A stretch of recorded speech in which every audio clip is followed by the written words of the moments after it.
Alright, welcome back to the channel guys, Eric here. In this video, I will show you exactly how to increase your score by at least 5 points on the MCAT. Yeah, you heard it right, 5 points on the MCAT. In order for you to increase your score by 5 points, you're gonna have to make these passages easy. They have to be easy, alright? And I'm gonna show you exactly how to make these passages easy. I'm gonna show you guys how to read through the passage. I'm gonna show you guys where to highlight. I'm gonna show you guys, how to pick the best answer choice, and I'm gonna give you guys examples of how the AMC kind of makes it difficult to decide between two different answer choices. All right, everything the AMC does is on purpose. Everything's on purpose. These questions that they make, it takes time. They take their time with this. So once you kind of get in the test maker's head, this all becomes a lot easier. All right, so I'm gonna share my screen and we're gonna hop into it right now. All right, so here we go. We're gonna do a CP passage. All right, I already did this one. I already did this one as well. If you wanna see the breakdowns of those, just check out my channel, you'll see those. I did this one too. So if you wanna see the breakdown of those, just check out my videos. All right, here we go. Passage 4 I did not do. Okay, so we're gonna be doing a CP passage here. All right, so this one I already did. I did this passage as well. If you want to see those, just check out my other videos on my channel. All right, but we're gonna do, I did that one too. We're gonna do passage number 4. This one I have not done yet. And take a note at the time, guys. All right, everything I do here is live for you guys. You will not see this time, go from like 1 minute to another minute, like just like that. All right, everything is live. I want you guys to see what I do when I encounter, maybe something confusing, maybe something not confusing, etc., all that stuff. So, as always, guys, go ahead and do the passage and questions first before me. All right, read through this. I'm going to scroll down if you don't have the MCAT stuff with you. Okay, you just look at this screen here. Pause it whenever you need to, guys. All right, write down the answers to the questions that you chose. All right, because you want to see where you went wrong. So do this first, guys. All right, so these are the questions. Pause it whenever you need to. All right. That's it. Okay, cool. All right, now that you have done it, now you can go ahead and play this video. All right, here we go. I'm breaking this down for you guys. Students developed a procedure to measure the kinetic parameters for several esterases that utilize a deprotonated serine to initiate catalysis. Cool. All right, pretty simple there. I don't think I need to break that down for you guys. They utilized compound 1 as a substrate since it produced compounds 2A and 2B. One of the products was intensely colored, reaction 1. All right, compound 1 breaks up to 2B, 2A. Esterase. What's an esterase? Esterases break ester bonds. What's an ester bond? You should know that. You should know it looks like, where is it? This is an ester bond here. All right, it's a carboxylic acid derivative. You have the carbonyl here. Then instead of an OH, you have an O bonded to another R group, okay? The students used a 96 well microplate to perform analysis simultaneously. Compound 1 was dissolved in phosphate buffered saline, PBS, pH 7.4, 0.1 millimolarity sodium chloride, so that its final concentration in the first well was 10 micromolarity after addition of the enzyme catalyst. Final volume was 200 microliter. Okay. Each successive row is prepared from the previous row in a process known as a serial dilution. All right, I'm going to stop right here because I want to go over some things, guys. All right, they're getting into a lot of details here. They're getting into this was dissolved in saline. These were the details of the saline, and then we added something else, and then the concentration was 10 micromolar, and then the final volume. They're getting into a lot of details. A lot of details. It's okay if you, go over this and kind of forget about it a little bit. The question will ask specifically for it. All right, so don't worry about those crazy little details. You should have an understanding of what's going on. You should have an understanding of why they're adding these specific things to it. But little tiny details like this and little tiny details in like signal transduction pathways, you can get away with just not really focusing on those details too hard. All right, you want to keep going, have confidence, know what you're talking about here. Each successive row is prepared from the previous row in a process known as a serial dilution. The experiment was initiated by adding 50 microliter of protein solution, 150 milligrams per milliliter, which included 0.1 milligrams per milliliter bovine serum albumin, Bovine serum albumin constitutes up to 50% of the mass of protein found in blood serum and mobilizes fat and proteins and lipids. Okay, this stuck out at me. Why did this strike out at me? I'm going to highlight this. You highlight whatever strikes out at you. Okay, what strikes out at me may not be what strikes out for you. Okay, but for this struck out at me because they gave me a sentence just explaining what something is.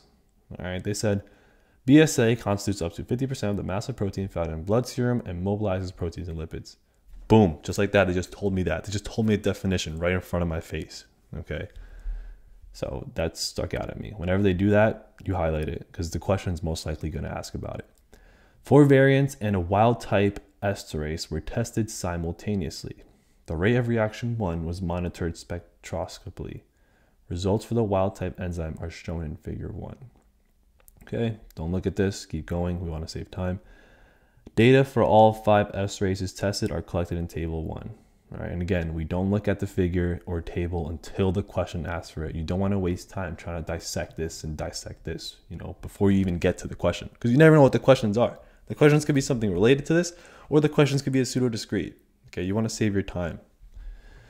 All right, so basically, they want to see the kinetic parameters of this esterase.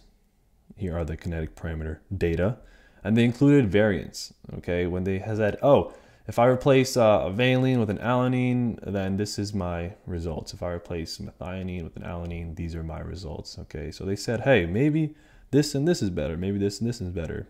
They're looking at an esterase, and then they told us what they put the solution in, how they conducted it, etc. Not too hard at all. Easy. Like I said, guys, you want to make this MCAT easy for you. All right.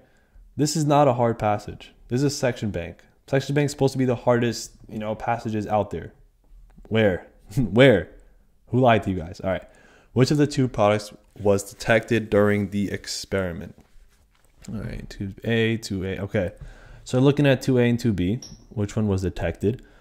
The one that detected was the one that was intensely colored. Okay. One of the products was intensely colored. What does it mean to be colored? All right. It means it has to have aromaticity. Okay. It needs to have delocalization of electrons. If we have that, then it will shine a specific light, all right, specific color. So 2A, it has 3 aromatic rings. Does it? Yes, it does. Here's 1 ring. Here's 2 rings. Here's a 3rd ring. Okay. Compound 2A, it is a diphenyl. All right. Is it a diphenyl? Yes, it is. But does a diphenyl make something, give intense color out? No. What makes something have this color given off is if it has aromaticity, it has delocalization of electrons, and it's conjugated. Okay. If it's aromatic, then it will give off color. All right. So just because it's diphenyl doesn't mean it gives off color. If it's aromatic, it will give off color. It has extensive delocalization of electrons, 2B. Does it? Yes, it does. Okay. So that's good. All right. If it has extensive delocalization of electrons, it's going to give out color. 2B, it is a mixed phenol and quinone. All right. Just because it is a mixed phenol and quinone does not mean that's going to give out color. All right. It has to be aromatic and has to have delocalization of electrons. So that is wrong. So now we're left with A and C. All right. A or B. Which one is a better answer choice? Okay. When you're stuck between 2, look for the one that's more specific, that is more supported. All right. Yes, 2A has 3 aromatic rings, and yes, 2B has extensive delocalization of electrons. So in my head, I'm thinking, which one is more aromatic? You should know what constitutes a molecule to be aromatic. All right. It needs to have delocalization, it needs to be conjugated, and it needs to follow Huckel's rule. All right. Both of these follow all that. But which one is more aromatic? More. The one that's more aromatic has more delocalization of electrons. All right. This does have delocalization of electrons, and this has delocalization of electrons. This one, 2B, has more delocalization of electrons than 2A. Why? Well, look, 2A, you have delocalized electrons here, here, and here. 2b, you have delocalization of electrons. Here, here, the whole thing. Okay, look, it's conjugated. We have double bond, no double bond, double bond, no double bond, double bond, no double bond, double bond, no double bond. Here we have double bond, no double bond, no double bond, double bond, no double bond, double bond. We have over here, you have 2 no double bonds. You don't have double bonds here. And because of that, you don't have as much delocalization of electrons as compound 2b. All right, explained that pretty long, but I'm sure you guys get it. Any questions, you can comment down below. So the answer is 2b. This has more delocalization of electrons. For me, this is more aromatic. So let's see if that's right. Okay, correct. And there's the explanation if you guys want to check. But bam, let's keep going. What is the value of Km in micromolar for the wild type enzyme? Guys, this is so easy. Oh my God. Who says that MCAT is hard? All right. Km. What's Km, guys? If you don't know Km, then don't even bother taking the MCAT, for real. Okay. Km is a substrate concentration at half Vmax. So let's find Vmax. Okay. You should be familiar with this. What's Vmax here? It goes and then it stops right here. Okay. It's 1.5, I'm going to say. That's where it ends. 1.5.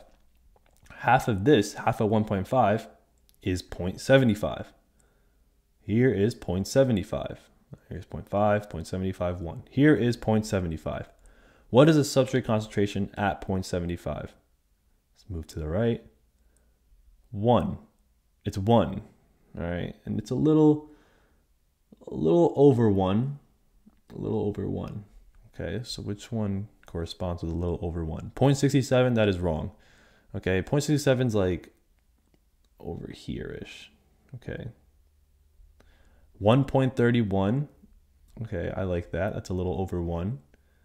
I like that. 1.31 probably be like here-ish. Yeah, like right there. I like that one. 1.73, that's like all the way over here. All right. That's not half of Vmax. And then 3 is just way 2. That's all the way over here. So the answer is B. Simple, very easy. But bam, keep going. Notice how easy this is, guys. This is easy. The MCAT is an easy exam. It's a lot, but it's easy when you know what you're doing. Okay. All I'm doing is just reading the answer to you guys. All right. In each variant, the substitution that took place changed the side chain at the affected position in which way? All right. They asked to look at the variance, so we're going to look at the variance. Let's see. We have valine to alanine, methionine to alanine, leucine to alanine, isoleucine to alanine. Okay, they're all becoming an alanine. Alanine is hydrophobic. All right, alanine is small and hydrophobic. Increased hydrophobicity. No, we don't have an increase in hydrophobicity. All right, it's pretty much the same. They're all an alanine. I don't see where this increase is.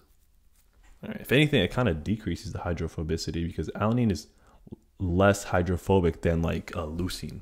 Okay, decreased basicity. All right, there's no basic amino acids here. Increased hydrophilicity. If you decrease the hydrophobicity, you could say that you're increasing the hydrophilicity. All right, but that's a reach. I'm reaching there. Whenever you're reaching for an answer, it's more than likely wrong. Okay, if you find yourself reaching, to kind of convince yourself that an answer choice is correct, it's wrong. It's not supported well. You need something that's supported well. Okay, so this could be right if I reach for it, but I'm sure there's a better answer, which I saw it. It's D, decreased steric constraints. 100% proven. Alanine, small. Leucine is bigger. You're going to decrease that steric constraint. Okay, so D is a correct answer choice. C is a reach. We don't do reaches. Okay, D is a correct answer choice provided by evidence. Therefore, it's right. Let's check. Bam. There we go.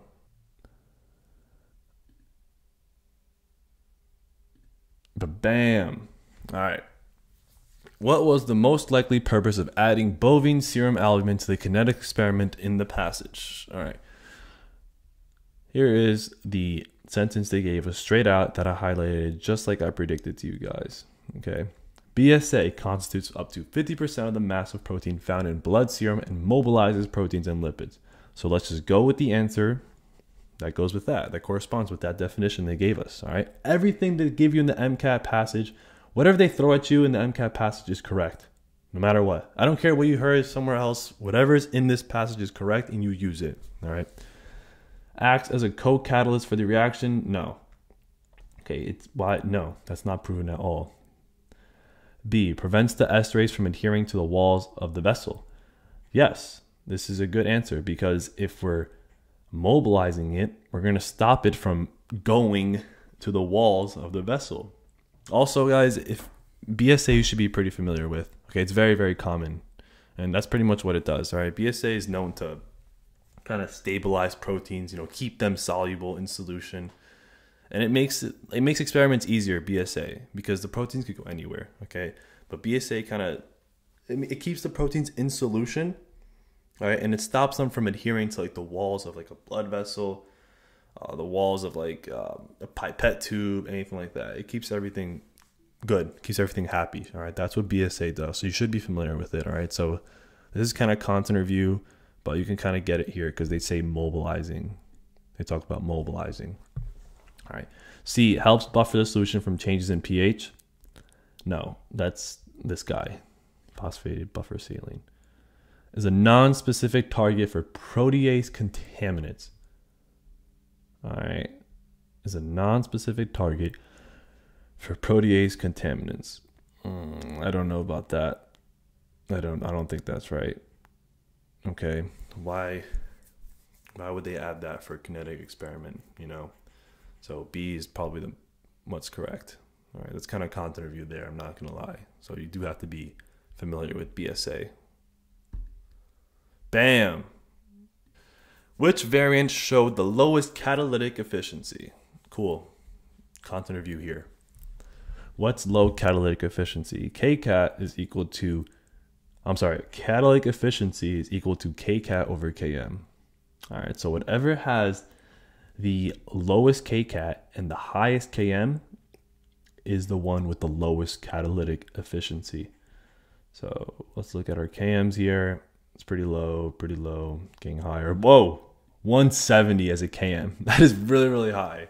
Okay, a high Km means a low catalytic efficiency. So it's by far, I don't even have to look at the other ones. It's this one. Bam, is this correct? Why did it go off? Okay. Bam, there we go.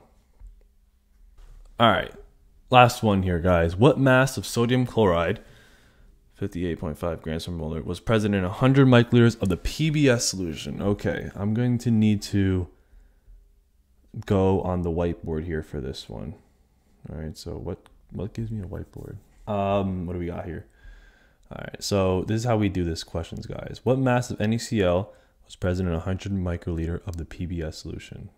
All right, and they give us, so we're going from this to mass. We're going from a concentration to grams. All right, so I'm going to try to draw it out here. I'm going to plug in my mouse here so it's a little easier to draw.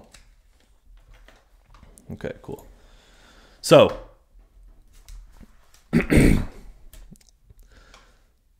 right, so we are so we are 0.1, all right, millimolarity of NaCl. All right, millimolarity. I'm going to instead write that as this so it's a little easier. 0.1, all right, times 10 to the negative third, because that's milli, molarity, which is moles per liter. All right, for these questions, guys, you want to keep it simple. All right, the MCAT's not going to ask you some crazy conversion, okay? They don't have time for that. 1 times 10 to the negative 3 moles per liter. That's the same thing as this, okay? But I wrote it like that because it's a little easier. Times. All right, remember, we want mass. We're going from a concentration. To a mass. Okay. So, and they give us, what do they give us? They give us 100 microliters. All right, 100 microliters. 100 microliters. So 100 times 10 to the negative 6 liters. All right, this is good because liters will cancel out. All right, can I go to the right here? Okay. So because liters canceled out, we're left with moles. We want to go to grams. We want to go to mass. Do I know something that has moles in the bottom and grams on top? Yes, I do. Yes, I do. They give us the molar mass here. 58.5 grams per mole. 58.5 grams per mole. And this is good because moles will cancel and we'll be left with grams. We'll be left with grams in our answer. So if we do this, all right, I don't like how this looks, so I'm going to move this to the right here. And then I know from the mnemonic Lars are mnemonic. If I move to the right, I'm going to subtract by 1. So it's going to be 1 times 10 to the negative 4 times, okay, I don't like how this looks, so I'm going to move to the left twice. If I move to the left, due to our mnemonic Lars, I'm going to add by 2. So this is 1 times 10 to the negative 4 times 58.5. That's cool. All right. So now we just go ahead. If we are multiplying these two, what we're going to do is just combine the exponents. So negative 4 combined with another negative 4 is negative 8. So it's going to be 1 times 10 to the negative 8 times 58.5. All right.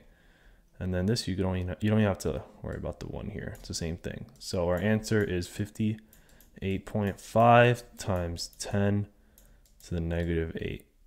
Okay. Now, this is our answer. This is in grams. Now let's see which one corresponds with this. Okay. Okay, they gave us nanograms, micrograms, milligrams, motherfuckers. Okay. Oh, sorry for cursing. I'm going to get demonetized.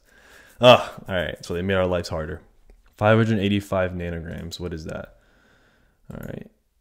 If we convert this, if we move this over to the left, actually, no, my bad. Not to the left. My fault. Okay. If we move it over to the right, okay.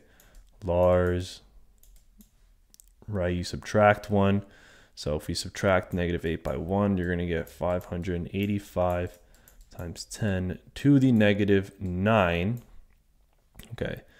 And this is nanograms. This is 585 nanograms. Nano is negative 9. So I'm going to go with A. That is our answer. Let's see if it's correct. Ba-bam, it's correct. And there's the explanation if you guys would like. Let's go to the next one. Oh, that's it? Oh, okay. Yeah, guys, that's pretty much it for this.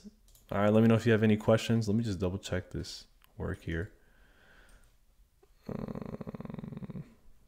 Yeah, that's good. All right, that's pretty much it for this, guys. If you guys are interested in working one-on-one with me, go ahead and book a call. All right, in the comments section of this video, you're going to see a link. That link, you go ahead, fill out the application, and I will see if we are capable of working with each other. Okay, if it seems like a good fit, I'm going to go right there and then. We're going to work together, get you to your target score. I've gotten so many freaking Primas hit their target score. Okay, I don't know the number off the top of my head, but I'm pretty sure it's within the 80s and 90s by now. All right, so go ahead, book a call, guys. Hit the subscribe button, and I'll see you guys in the next video.